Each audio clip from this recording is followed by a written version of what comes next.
축복합니다. 예수님의 이름으로 축복합니다. 예수님 이름으로 축복합니다.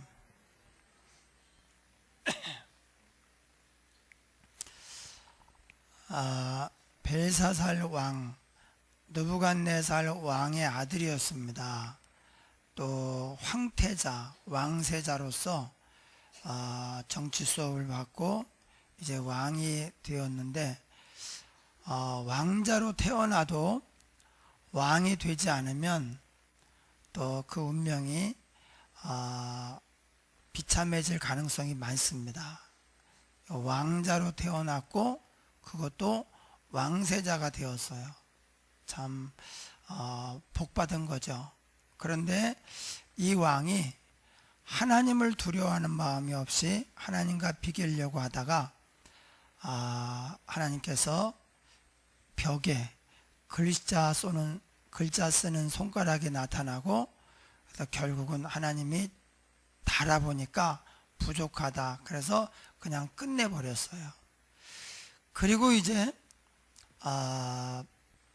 그 다리우스라고 하는 왕이, 메디아의 다리오 왕이 이제 바벨론을 정복하고 이제 접수를 했습니다. 그래서 이 다리오 왕이 있고 바사의 고레스 왕이 있습니다. 이 바벨론이 두 나라로 갈려요.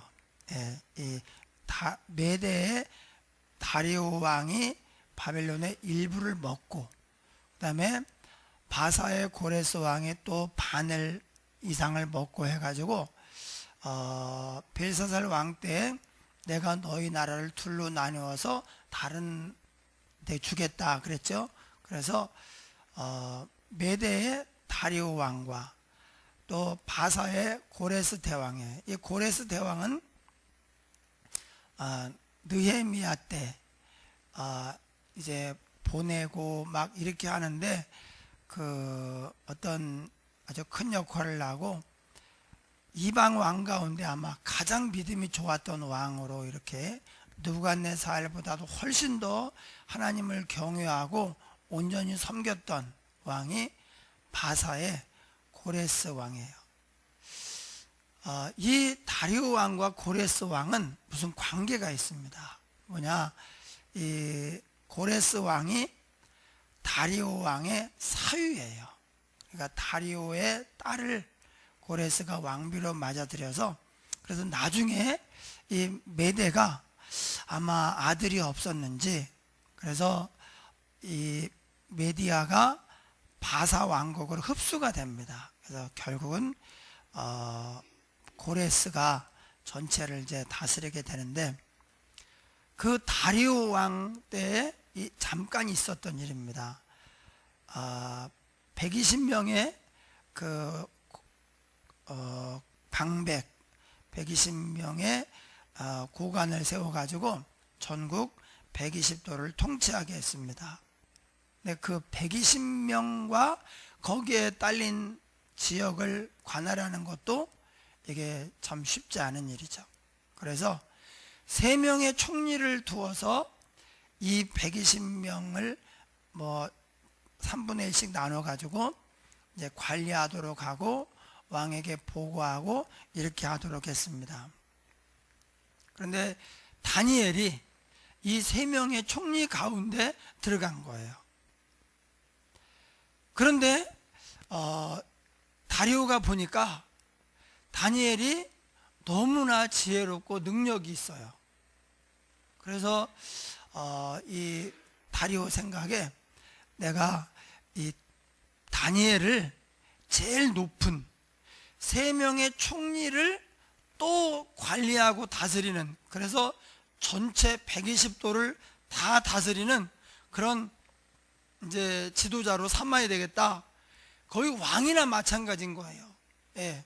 전체를 다니엘이 다 다스리는 거예요.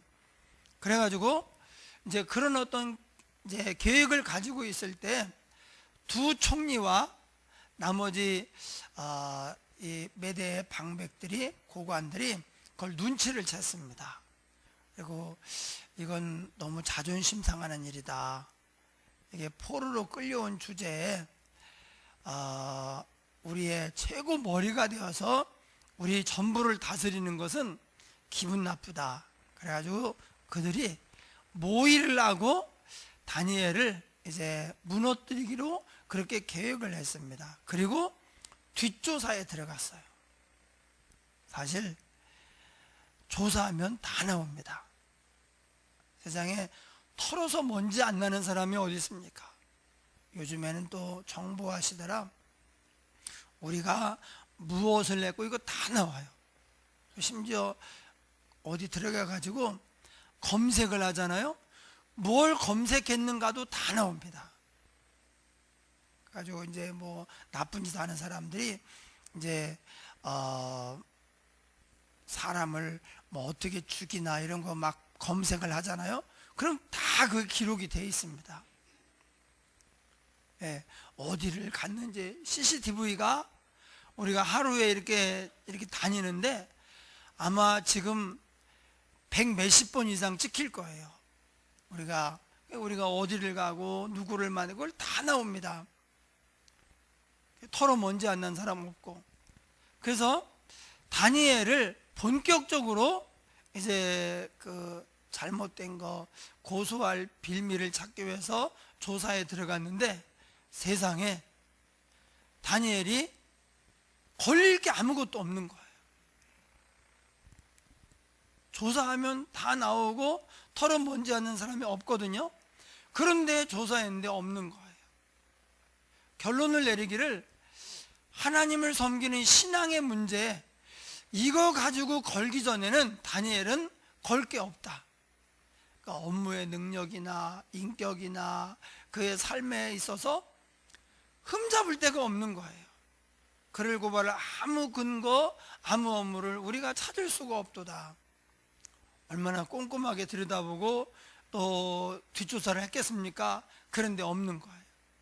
그래서 이제 고민을 하고 그들이 이런 법을 만들었어요.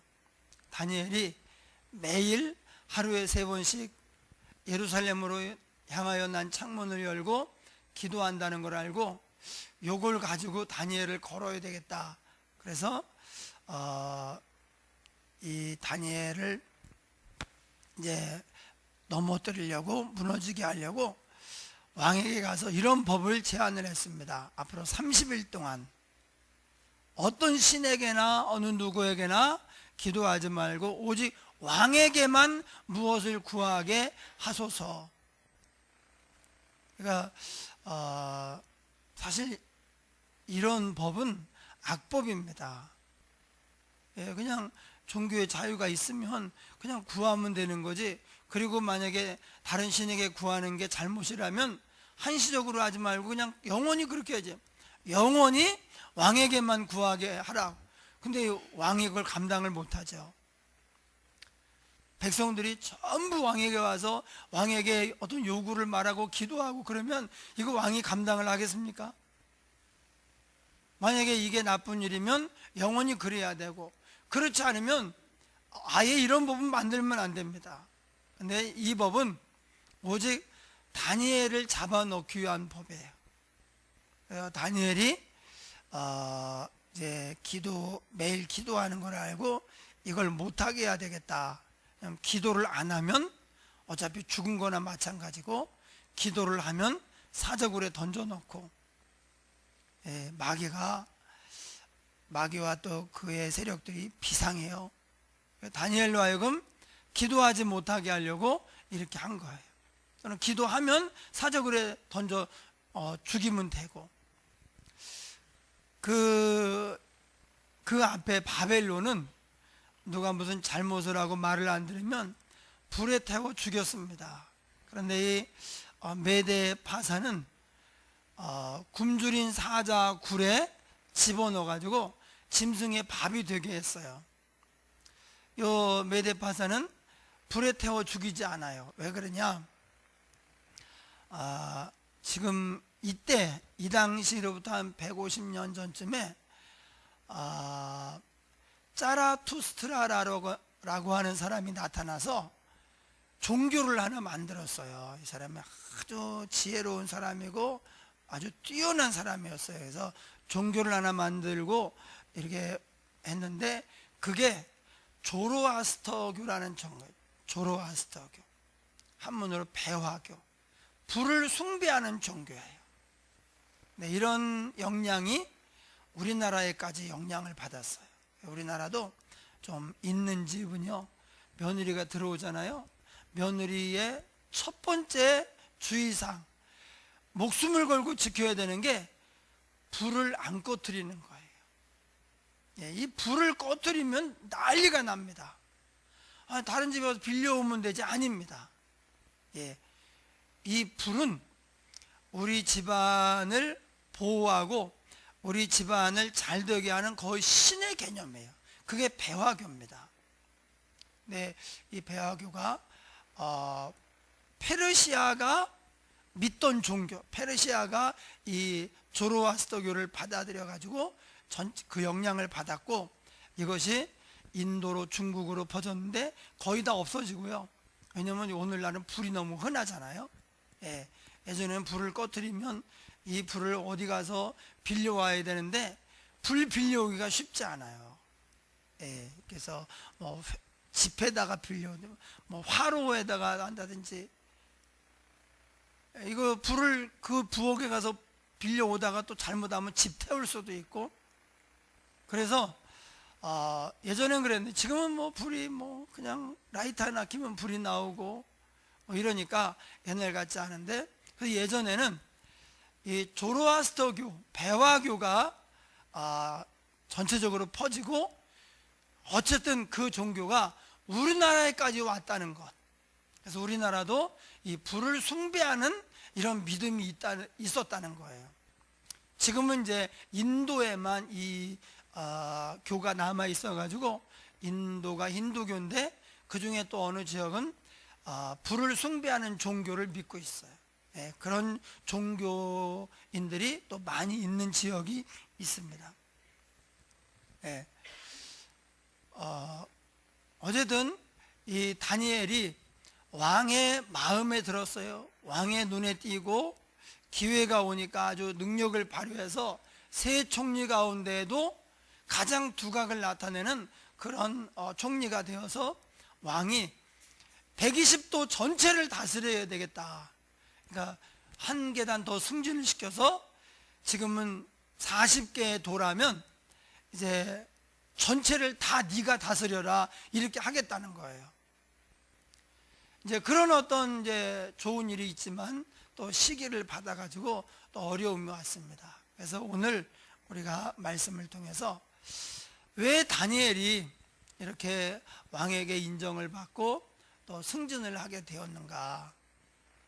벨사살 왕은 왕자로 태어나고 왕세자로 해서 왕위를 물려받았지만 그 강대국 바벨론이 벨사살 왕 때 무너지고 이제 메대 파사가 먹어버렸죠. 왜 벨사살은 이렇게 망하고 바로 이렇게 죽임을 당했는가.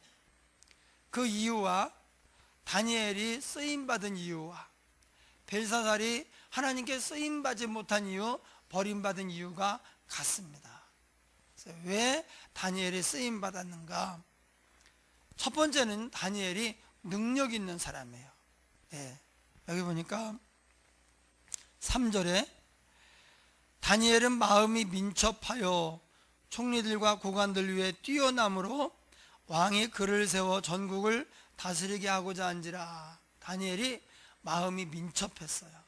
예, 행동이 민첩한 것은 무슨 뜻인지 알겠는데 마음이 민첩한 것은 뭔 뜻인가. 아마 이렇게 다른 사람의 형편에 대해서 금방 눈치를 채고 무슨 얘기하면 금방 주제 파악을 하고 이렇게 이제 둔하지 않았다는 거죠. 예, 뭔가 이렇게 소통이 잘 되고 상황 파악이 능하고 현실 파악이 능한 거죠. 주제 파악을 못하고 상황 파악이 안 되면 그러면 행동을 올바르게 할 수가 없죠. 자꾸 이상하고 엇나가고 어리석은 행동만 하게 되니까 다니엘이 마음이 민첩했어요. 그래서 뛰어난 능력을 발휘했습니다. 기회가 오니까 두각을 나타내는 거예요. 예. 우리가 하나님께 받은 능력은 다 다릅니다. 달란트죠. 달란트가 다 틀려요. 어떤 사람은 머리가 좋은 사람도 있어요. 어떤 사람은 또 운동신경이 있어서 몸이 빠르고 운동을 잘하는 사람도 있어요. 어떤 사람은 또 돈을 잘 버는 사람도 있어요. 어떤 사람은 또 사람들에게 마음을 사고 인기를 얻는 사람도 있어요. 리더십이 있고 사람들에게 영향력을 발휘하여서 좋은 영향력을 발휘하는 사람도 있어요. 그런 것이 탁월한 사람도 있고 좀 못한 사람도 있고 그렇게 있습니다. 예. 그 능력은 다 틀려요. 마치 5달란트 받은 사람이 있는가 하면 2달란트 받은 사람이 있는 것처럼 사람의 능력은 다 다르지만 우리가 하나님께 받은 달란트와 은사를 가지고 최선을 다하기만 하면 그럼 하나님이 우리를 귀하게 쓰십니다. 예. 능력은 하나님이 주신 거예요. 그래서 하나님이 내게 어떤 달란트를 주었는가, 그래서 그것을 가지고 최선을 다하기만 하면 하나님은 우리를 귀하게 사용하실 수가 있습니다. 그래서 나는 왜 능력이 없는가? 그건 없는데 다른 부분에는요, 이 사람이 더 뛰어나는 경우가 있어요. 예. 모든 것을 다 잘하는 사람은 하나도 없습니다. 심지어 노래를 잘하는 사람도 있는 것이고, 말을 잘하는 사람도 있는 것이고, 운동을 잘하는 사람도 있는 거예요. 예. 그러나 모든 것을 내가 다 잘할 수는 없어요. 그러니까 우리는 하나님이 내게 주신 이 잘하는 재능을 가지고 최선을 다하는 거예요. 그리고 성령 충만하면 우리가 더 능력 있는 사람이 됩니다.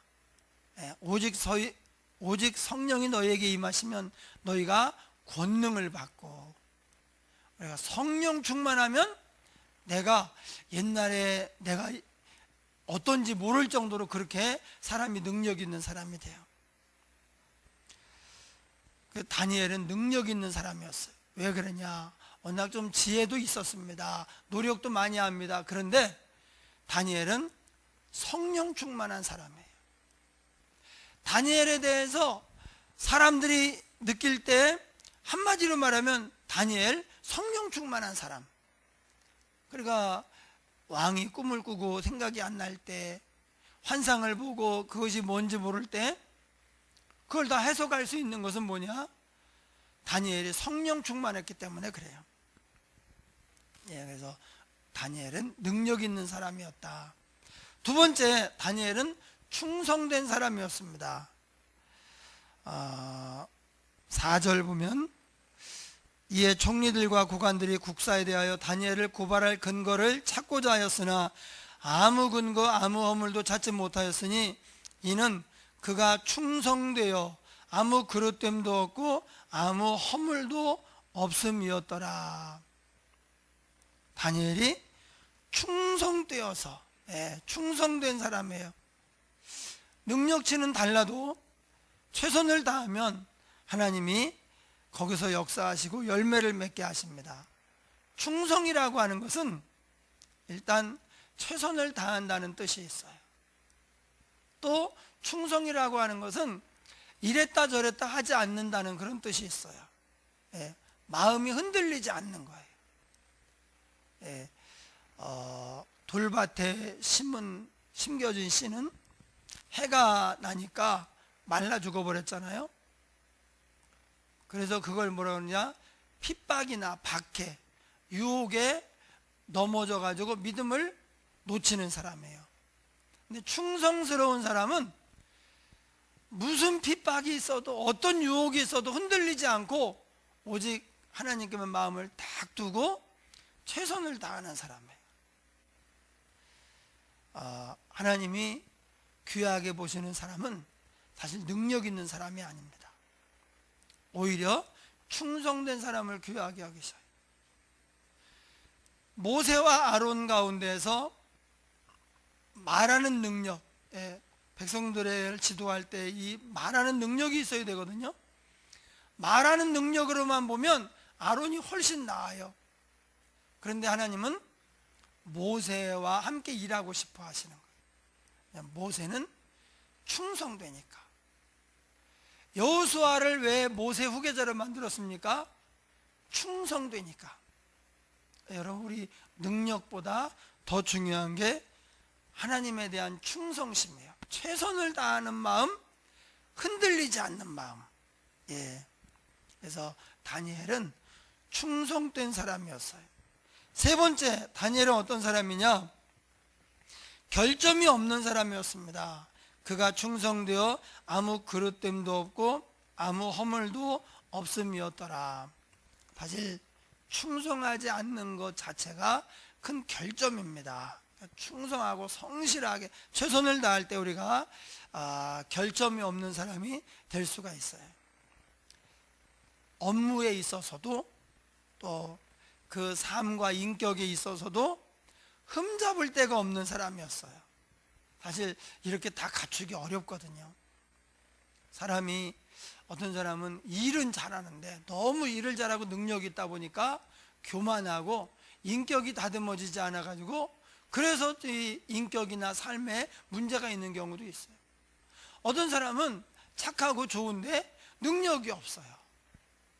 그것도 단점이에요. 이것도 단점입니다. 다니엘은 능력도 있는 데다가 겸손하고 하나님 사랑하고 사람들 귀히 여기고 이러니까 더 최선을 다하고 아무 허물, 아무 결점을 찾을 수가 없는 거예요. 그래서 대적들이 조사를 하다가 결국은 찾지 못하고, 다니엘은 신앙 문제로 걸기 전에는 다니엘은 걸릴 게 없다. 그래가지고 기도하는 문제를 가지고 이놈을 잡아 죽여야 되겠다, 이제 그렇게 한 거 아닙니까? 그런 사람이었어요. 사람이 약점이 없고 결점이 없으면 하나님께 온전히 쓰임 받을 수가 있습니다. 우리가 능력은 있는데 인격에 문제가 있다든지 착한데도 능력이 없다든지 그러면 하나님께 쓰임 받는데 뭔가 이제 좀 아쉬움이 있죠. 또 결정적인 어떤 하자가 돼가지고 치명타를 입고 거기서 끝날 수도 있어요. 다니엘은 그렇지 않았다는 거죠. 사실 우리는 다 약점이 있습니다.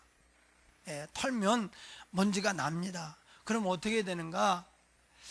우리가 우리의 약점이나 허물에 대해서 이렇게 하면 안 돼요. 나는 원래 그런 사람이야, 그냥 이렇게 살 테니까 냅둬, 이러면 안 됩니다. 우리가 이것이 약점이고 이게 공동체를 섬기고 하나님께 쓰임 받는데 이게 장애가 되는구나, 그러면 어떻게 하든지 빨리 그 약점을 이제 보완을 해서 그 약점을 없애가지고 하나님의 온전한 사람으로 서도록 계속해서 노력을 해야 돼요. 약점이 없는 사람은 없습니다. 다 있습니다. 근데 문제는 약점을 그냥 냅둬, 나는 그냥 이렇게 살 거야, 뭐 나이도 많은데 뭐 이렇게 하고 그냥 포기하고 체념하며 사는 사람이 있고, 그 약점을 이제 보완하고 또 제거해서 온전한 하나님의 사람으로 쓰임 받으려고 하는 사람이 있는 거예요. 우리가 약점이 있는데 그 약점을 보완하기 위해서 더 노력을 하고 했으면 그 과정에서 다른 것까지도 강해지고, 그래서 더 훌륭한 사람, 더 뛰어난 능력을 가진 사람이 될 수가 있습니다. 그래서 약점이 다 있어요. 뭐 성격이나 삶이나 능력이나 다 있는데 그런 부분에 있어서 내 약점이 뭔지를 알고 그것을 보완하려고 계속 노력을 해야 돼요. 그런 사람이 정말 훌륭한 사람이죠. 나이가 들었는데도 계속 배우고 자기를 고치려고 하고 참 귀한 사람 아닙니까? 저와 여러분이 그렇게 되기를 주의 이름으로 축원합니다. 주님이 부르시는 그날까지 내가 나는 이런 약점이 있구나, 이런 허물이 있구나. 그럼 자꾸 고쳐나가려고 애쓰는 거예요. 사람이 젊다 늙었다라고 하는 것은 나이는 사실 그렇게 중요하지 않습니다. 마음이 젊어야 돼. 그 마음이 젊었다는 게 뭐냐? 나이가 젊었어도요, 마음이 이제 그야말로 늙은 사람은 자신의 약점에 대해서 자기 성장을 위해서 애쓰지 않아요. 그냥 살아요. 아무 생각 없이 그냥 살아요. 그런데 마음이 젊은 사람은 계속 자기를 돌아보고 하나님 앞에서 계속 고쳐나가는 거예요. 그런 노력을 계속 기울이는 거예요. 젊은 사람. 마음이 젊어지면 또 생활도 젊어지고 몸도 젊어져요. 나이는 그야말로 숫자예요. 우리 김경자 권사님이 어떤 할머니 얘기하는데 102살이 102살. 근데 102살인데 아직도 꿋꿋하고요. 자기가 앞에서 먹고 매 끼니마다 돼지고기를 그렇게 해서 드시고 밭일하고요. 지금도 뭐 다 자기가 한대요. 아픈 데가 없대. 야, 80만 넘어도 어떤 분은 같은 비슷한 말인데 내용이 아니라 안 아픈 데가 없어. 어떤 분은. 근데 이 102살이 아픈 데가 없어서 이게 뭐 어떻게 된 건지 이거 세상 참 불공평하지 않습니까? 그래서 이게 102살이다 아니다가 중요한 게 아니고 지금 우리의 상태가 중요한데 이것을 이제 우리를 마음을 젊게 하고 삶을 젊게 하는 게 이게 내가 지금 계속 더 성장하려고 하느냐 아니면 그냥 난 이렇게 살다가 죽을래 냅둬 이러느냐거든요. 몸은 나이가 들어서도 우리 마음은 좀 젊게 살아야 돼요. 예, 젊은 사람은 그 젊은 것 자체로 참 매력이 있고 보기가 좋고 좋아 보이잖아요. 그러니까 우리가 마음이 젊은 사람이 돼야 돼요. 뭐 나이는 좀 먹었지만 이렇게 같이 지내면서 보면 마음이 젊어서 참 매력이 있고 참 보기가 좋고 옆에 있으면 어떤 도전을 받고 힘이 나.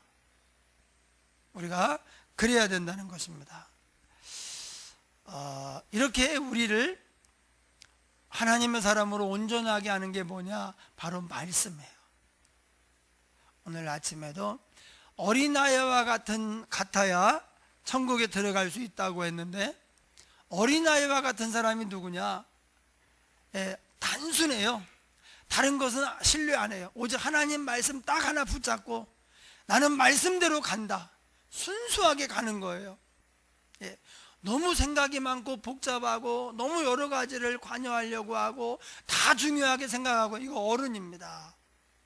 그래서 어른은요 이게 당초 막 그 마음이 정해지질 않아요. 이거 보면 이랬다가 저거 보면 저랬다가 내 마음에 순수한 사람 하나 딱 붙잡고 나머지는 놓는 거예요. 그게 말씀입니다. 그래 어떻게 되느냐? 하나님의 말씀을 붙잡고 가는데 이 말씀이 이렇게 합니다. 디모데후서 3장 17절 이는 하나님의 사람으로 온전하게 하며 모든 선한 일을 행할 능력을 갖추게 하려 함이라. 하나님의 말씀이 하나님의 사람을 온전하게 해요. 흠잡을 데가 없는 사람으로 만들어요. 모든 선한 일을 행할 능력을 줘요. 말씀이 주는 거예요. 그래서 여호수아와 모세는 훈련 다 받고 하나님이 지팡이를 줬어요. 이 지팡이로 바위를 대면 바위가 깨져나가면서 생수가 터집니다. 지팡이로 바다를 가리키면 홍해가 갈라집니다. 지팡이로 이렇게 흙을 하면 막 애굽 전체 전염병이 돕니다. 이게 무서운 지팡이에요. 아주 하나님의 능력이 깃든 무서운 지팡이에요. 여호수아는 그런 지팡이가 없어요. 그리고 훈련도 제대로 받지를 못했어요. 아주 약한 부분이 많고 좀 미숙하고 부족한 부분이 많았어요. 그런데 하나님이 여호수아에게 사명을 맡깁니다. 그럼 이렇게 합니다. 이 율법책을 내 입에서 떠나지 말게 하며 우로나 좌로나 치우치지 말고 지켜 그대로 행하라. 그리하면 내 길이 평탄하게 될 것이요 내가 형통하리니. 모세에게는 지팡이를 줬는데 여호수아에게는 말씀을 준 거예요.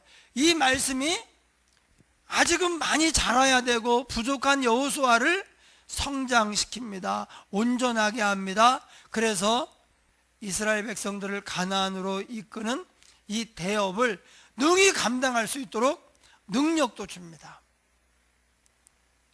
그래서 모세도 훌륭하고 여호수아도 훌륭해요. 그런데 어쨌든 여호수아는 하나님 백성을 가나안으로 이끌어 갔고 모세는 그렇게 하고 싶었는데 못했어요. 그러니까 말씀이 얼마나 능력이 있는가를 알 수 있습니다. 여러분, 여호수아가 가진 말씀은 끼케야 모세오경입니다. 그런데 우리는 모세오경 뿐만 아니라 구약 전체와 신약 전체를 다시 받았어요. 그러니까 우리가 사실 엄청난 재산이 있는 거예요. 이 하나님의 말씀이 우리에게 큰 재산인데 이 재산은 쓰려고 안 하고 다른 것만 바라보고 막 헤매고 다니면 이게 잘못 판단하는 거죠. 마음이 복잡해져서 순수함을 잃고, 그러니까 우리 삶에 천국이 오지 않는 거예요. 점심 먹고 안충근 집사님이 이제 이렇게 얘기하다가 아주 중요한 질문을 했어요. 아마 여러분들도 아마 그런 어떤 의문을 가졌을 거예요. 죄를 짓는 자 또는 뭐 말씀대로 순종하지 않는 사람은 천국에 들어가지 못하리라, 분명히 성경에 있거든요. 그러면 이게 어떻게 되는가? 세상에 죄 없는 사람이 하나도 없는데 우리가 하나님 말씀을 어떻게 100% 다 지킵니까? 그런데 분명히 천국에 들어가지 못하리라, 하나님의 나라의 기업을 받지 못하리라 그랬는데 이거 어떻게 된 겁니까? 그래서 그게 아주 의문이고 이제 그렇다고 해서 제가 이제 알고 있는 범위 내에서 말씀을 드렸는데 이런 내용이에요. 구원, 우리가 하나님께 구원받아서 천국 가는 것은 우리의 행위와 사실 관계가 없습니다. 우리가 예수 안 믿는 것 말고 우리가 좀 잘못도 해요, 죄도 짓습니다, 약함도 있고 허물도 있습니다. 그런데 구원받는 것은 우리의 행위하고 관계가 없어요. 우리의 구원은 하나예요. 하나님이 나를 사랑하셔서 예수님을 보내주셨고, 예수님이 내 죄를 다 해결하기 위해서 십자가에서 죽으셨다. 예수님의 십자가의 공로, 이것이 나를 위한 것이다, 이게 믿어지면, 이거 믿으면 구원받는 거예요. 그 십자가의 공로가 얼마나 큰지, 우리가 아무리 큰 잘못을 해도, 심지어 지존파와 같은 극악무도한 짓을 저질렀다고 할지라도 그래도 그 지존파 대부분이요 예수 믿고 구원받았어요. 그러니까 하나님의 사랑과 십자가 보혈의 능력이 너무 커서 사람의 짓는 어떤 죄도 덮지 못하는 게 없어요. 다 커버할 수 있어요. 그래서 우리가 구원받고 천국 가는 것은 딱 하나예요. 예수님 믿음으로. 이단이 왜 구원받지 못하느냐? 이걸 안 믿고 다른 걸 하려는 거. 다른 거, 뭐 매일 전도를 해야 된다, 보혜사한테 도장을 받아야 된다, 하나님 어머니 뜻대로 이 전부 다른 거예요. 하나예요. 예수님 십자가, 나를 위한 그 희생, 그걸 믿고 예수님을 내 마음에 모시기만 하면, 영접하는 자 곧 그 이름을 믿는 자들에게는 하나님의 자녀가 되는 권세를 주셨으니. 자녀는 자녀인데 모범생도 있는 것이고 불효자도 있는 거예요. 불효자도 자녀는 자녀예요. 그런데 이제 이단은 네가 자녀가 되려면 이렇게 해야 된다, 그거 하려고 열심히 하는 거예요. 근데 우리는 반대입니다. 자녀가 먼저 된 거예요. 그러면 이제 우리 안중근 집사님이 질문한 그 내용은 뭐냐? 분명히 하나님의 나라를 기업으로 받지 못하고 또 하나님의 나라에 들어가지 못하리라. 이것은 뭔가? 이것은 우리가 죽어서 천국 가지 못한다는 말이 아니라 천국이 두 가지 의미거든요. 예수 믿고 천국 간다고 할 때 두 가지 의미예요. 죽은 다음에 아버지께 가는 것도 천국 가는 거예요. 또 하나, 이 땅에서 하나님 없이 혼자 마치 아이들만 있는 집처럼 굶고 해코지를 당하고 두려워하고 그렇게 하는 것처럼 지옥을 살다가 주님이 내 마음에 오셔서 나와 함께 함으로 내가 천국 같은 삶을 사는 거예요. 예, 인생이 천국이 되고 심령이 천국이 되고 가정이 교회가 천국이 되는 거예요. 이 천국은 하나님 말씀대로 살아야 됩니다. 그러니까 내가 혹 믿고 자녀가 되었어도 하나님 말씀대로 안 살면 이 땅에서 고통스러운 인생을 살아갈 수밖에 없어요.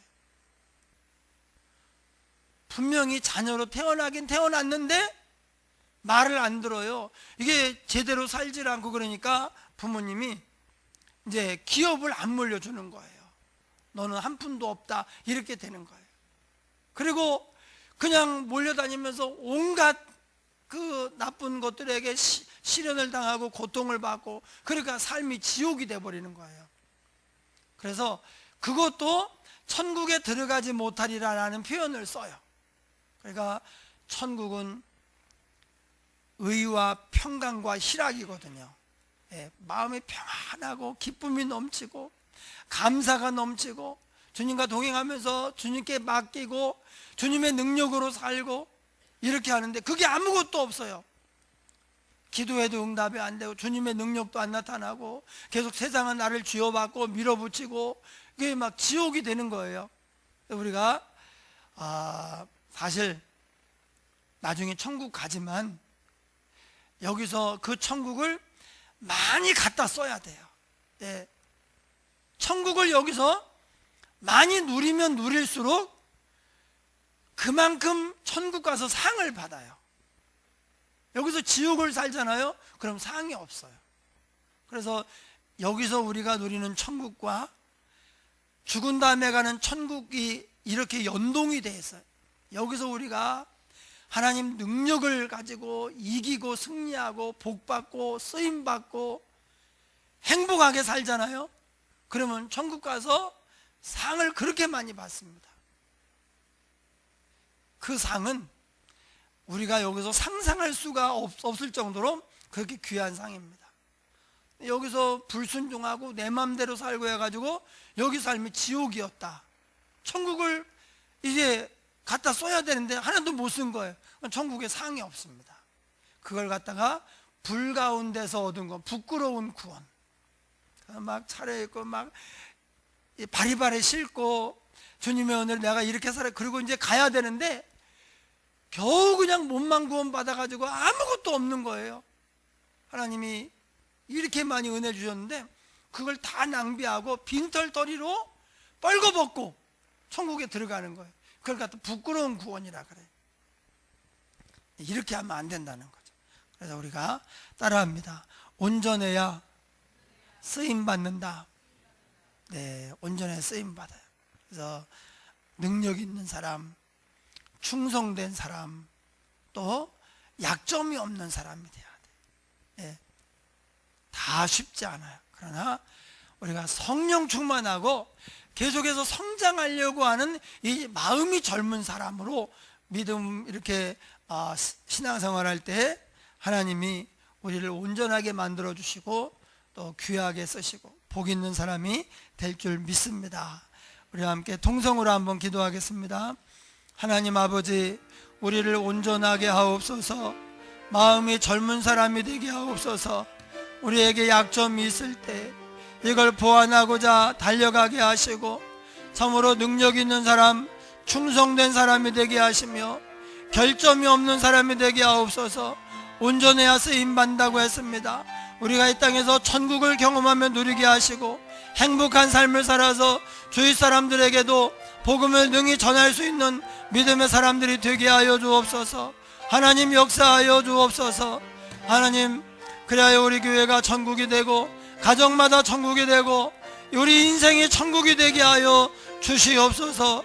다니엘처럼 날마다 귀 쓰임받아 하나님의 영광을 드러내며 승진하며 더욱더 영향력 있는 사람으로 사용하여 주시옵소서. 예수님 이름으로 기도하옵나이다. 아멘.